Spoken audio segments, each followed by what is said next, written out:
I'm not going to do anything until I finish my degree. I'm not even going to like start my business idea that I have in my mind until I finish my degree, because that's the rules and regulations that this society like tells us.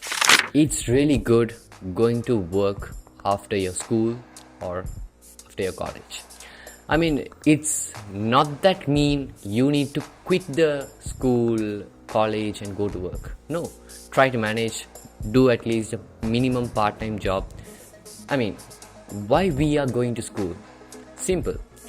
We need a good life with a good career. It can be business, it can be with business or job or anything. But if you restrict yourself in the school itself, okay, I'm not going to do anything until I finish my degree. I'm not even going to like start my business idea that I have in my mind until I finish my degree, because that's the rules and regulations that this society like tells us.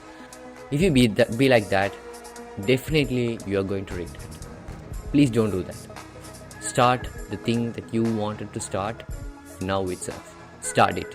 Figure out, I mean, if you don't know anything, start from the zero and then try to figure out the 0.01 first, and then 0.02, and then 0.2, 0.5 and the 1.